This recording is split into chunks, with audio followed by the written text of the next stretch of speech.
Whether you're commuting right now, or maybe you're just prepping for a really deep intellectual dive, or honestly, if you're just endlessly curious about the world, welcome to the deep dive. Yeah, welcome. We have a mission today that I promise is going to fundamentally change how you view, well, power and weapons, hmm and even the bleeding edge of modern technology. It's a massive topic. It really is. It is. And to get there, I need you to do something first. I need you to just completely discard your preconceived notions of what a weapon actually is.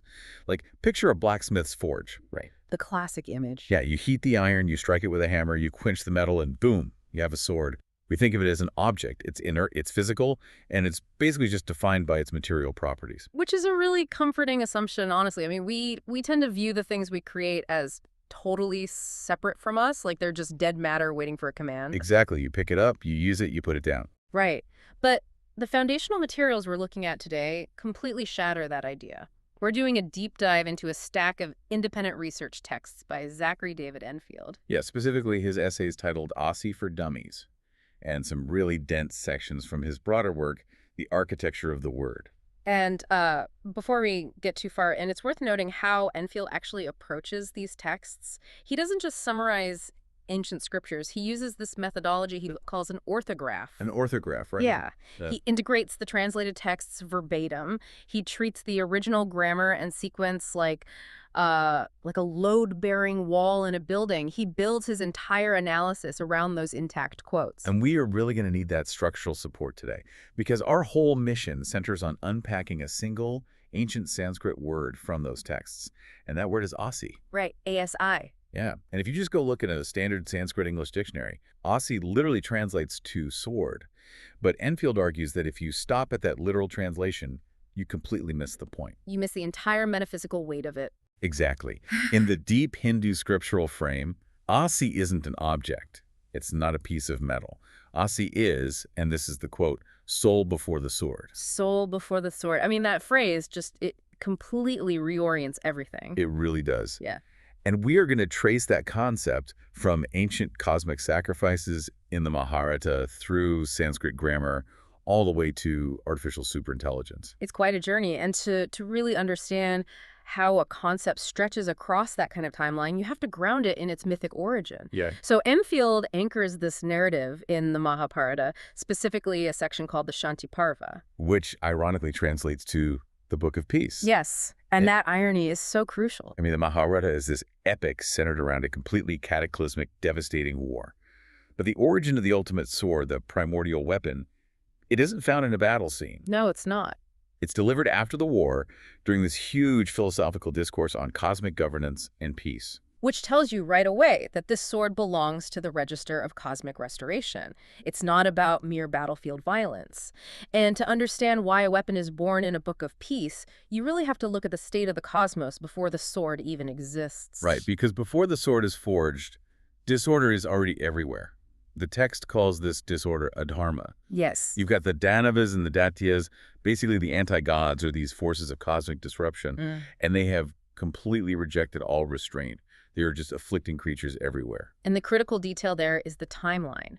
The villains are already dominating and coercing before the first sword ever shows up. The force already exists. Exactly. Force exists, but it's lawless. It's just raw capacity being used to subjugate, completely divorced from any righteous order. The Danavas aren't using swords. They're just using raw power. So the gods are watching this chaos, and they realize the structural integrity of existence is failing. So they go protest to Brahma, the creator. And this leads to what the text calls the Great Sacrifice. Right. Brahma gathers with the foremost rishis, the sages, and the devas at the side of the Himalaya. And they perform this grand cosmic sacrifice for 1,000 years. 1,000 years. And I feel like we need to clarify what a sacrifice means here. We're not just talking about throwing grain in a fire. Oh, no. In Vedic thought, a cosmic sacrifice, a yajna, it's a highly focused, localized compression of reality.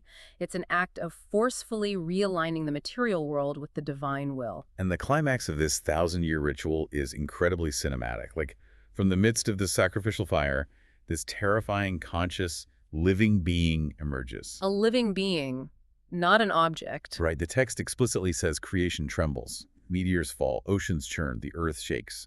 The being is described as dreadful, exceedingly tall, radiating energy. And notice what's missing from that description. There is zero mention of metal, no hilt, no blade. Exactly. It is a living consciousness, a divine entity with a purpose. It's only after this being emerges that Brahma looks at it and declares its name. He says, "The being I have conceived is Asi." And he gives it a very explicit purpose, right?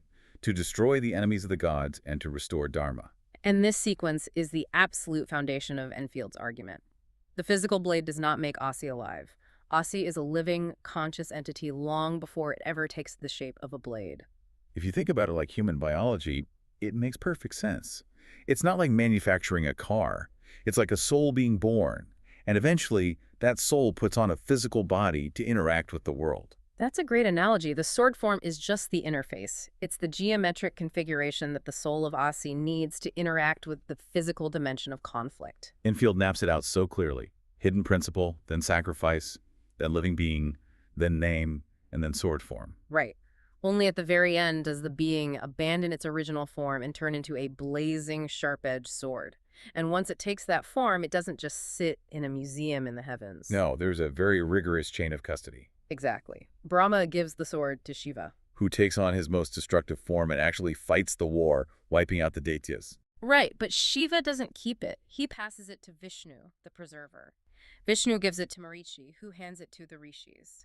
The sages pass it to Indra, the king of the gods. Indra gives it to the regents of the world. And finally, the regents hand the sword down to Manu. And why is Manu significant? Because Manu is the first human king. He's the primordial lawgiver of human civilization. Which is why this whole chain of custody matters so much to you and me listening right now. Yeah, it bridges the gap. It proves that the sword doesn't stay a myth. It descends directly into human civilization. It becomes the foundational principle of all lawful human governance and law. It implies that the authority of a human court derives from the exact same living principle that came out of Brahma's fire. But, this forces a much deeper metaphysical question. Right. If the sword is just the body and the soul came from the fire, where did that soul actually come from? Did Brahma just invent violence to solve a problem? Yeah, like, oh, I have a lawless enemy. Let me just invent a sharper stick. Exactly. But the Vedic framework totally rejects that. Enfield brings in the Chandogya Upanir here, specifically verse 6.2.1. Okay. The sage Udalaka Arun is teaching his son, and he lays down this unshakable axiom. Being cannot proceed from non-being. You can't get existence out of nothingness. Right. So Brahma isn't manufacturing things from a blank void. He manifests them. He's unfolding what is already latent in the deep structure of reality. So the soul of weaponhood was always there. It was always embedded in the cosmos. So it was latent. The sacrifice just called it forward. See, I have to push back on that a little, though. If the soul of weaponhood has just always existed, doesn't that mean the universe is inherently violent? Like everything is just a weapon waiting to happen? Well, that's where we get tripped up by our modern definitions. We equate weapon with destruction. But Enfield's texts demand that we completely redefine weaponhood. A weapon fundamentally is just directed force. Directed force. Yes. Reality is full of raw potency. When that potency is directed with intent, it becomes a weapon. A fist is a weapon, sure. But so is a spoken word. A law is a weapon. Silence can be a weapon. Absolutely. Even a smile can be a weapon if it's directing force toward a specific outcome. Wow. Okay, so that completely reframes the villains, the Danavas. They weren't inventing weapons either. They were just taking reality's latent force and weaponizing it with outrageousness. Exactly. They were directing force lawlessly. Brahma didn't invent weaponhood. He manifested the principle that brings force back under the rule of Dharma. He gave force a righteous soul. Yes. And to really understand what a righteous soul means here, we need to dive into the heavy metaphysics. Because Enfield defines Asi using 4 very specific Hindu terms. Right, let's unpack those. Brahman, Atman, Shakti, and Dharma. Okay, so Brahman isn't a god with a personality. It's the ultimate reality, the infinite absolute ground of all being. The bedrock of existence. And then you have Atman, which is the inner essence. If Brahman is the infinite ocean, Atman is the specific drop of water in the individual. It's the localized soul. Then there's Sakti, which is active power, divine potency in motion. And finally, Dharma, the right order of things, the structural integrity that holds existence together. So Enfield takes these 4 massive concepts, and he combines them into this grand formula to define Asi. He says Asi is the Atman of Brahman's directed Shakti. Which is, I mean, that's a dense philosophical equation. It is, but think of it like a hydroelectric dam. Brahman is the massive reservoir of water raw, infinite potential. Shakti is the kinetic force of the water rushing through the turbines. Dharma is the architectural design of the grid that ensures the power doesn't just explode and destroy the city. I love that analogy. So where does Aussie fit in? Asi is the highly specialized circuit board. The Atman, the specific soul that flips on when the grid is threatened by a surge. It channels that raw power to isolate and neutralize the threat. It's the soul of divine power focused entirely on restoring order. And that precision, that focused corrective action, is exactly why the text says creation trembled when Aussie appeared. It wasn't because Aussie was evil. Enfield quotes it directly. Aussie is terrible because truth is unbearable to falsehood. Truth is unbearable to falsehood. That gives me chills. It's incredible. Falsehood feels invincible right up until it meets a boundary. Aussie is that boundary. It's truth arriving with an edge. And it doesn't just blindly destroy, it severs. Right. It cuts what should be cut. It separates the rot from the healthy tissue. It cuts the chains of bondage. Yes. But, we can't just leave this in the realm of cosmic theory. How does this terrifying, truth-bearing edge actually manifest in the societies you and I live in? This is where we get into the concept of daita from the Menusmi. Right. Data translates to the rod, or punishment, or lawful corrective authority. And Enfield makes the case that Asi is daita at the cosmic level, and daita is ati at the human level. They are the same principle operating in different substrates. But what's fascinating is how the Manusmriti structures this. Data is not a blank check for a king to just be a tyrant. No, not at all. It's a very strict, sequential escalation of force. Exactly. The goal is never random cruelty. It's always restoration, using the absolute minimum necessary force. It starts with admonition, right? Just a verbal warning. Yes, vakdan. If that fails, it escalates to dikdan, which is severe censure or public rebuke. And if the disorder still continues, you move to fines, removing resources. Right, and only if all of those layers fail do you reach the final stage. Physical punishment, the sword, the logic is entirely about restoring system equilibrium. Which is why the Manusmriti says wise men know Dana is Dharma itself. It's what Dharma looks like when it has to deal with human corruption. There's this one quote passed to Manu that I highlighted because it completely broke my brain. The regents tell him to protect all creatures with this sword containing religion within its womb. Containing religion within its womb. It's such a striking image. Because we usually think of religion and the sword as total opposites, right? Religion is peace. The sword is violence. But the text is saying they are biologically linked. Religion and Dharma are gestating inside the sword. The sword is the vehicle. It restores order so that life can actually flourish again. It's the moment reality steps in and says, enough. It creates the safe boundary where the healthy organism can give birth to the future. Exactly. Now, just when you think you've got a handle on the legal and metaphysical stuff, Enfield pulls this linguistic twist that is it's breathtaking. The grammar of the sword. Yes, because asi isn't just a noun meaning sword. In Sanskrit, it's also a verb. This is where the architecture of the language perfectly mirrors the cosmos. The root word in Sanskrit is as, which means to be. Just pure, unadulterated existence. And when you conjugate that root into the second person singular present indicative, you get asi.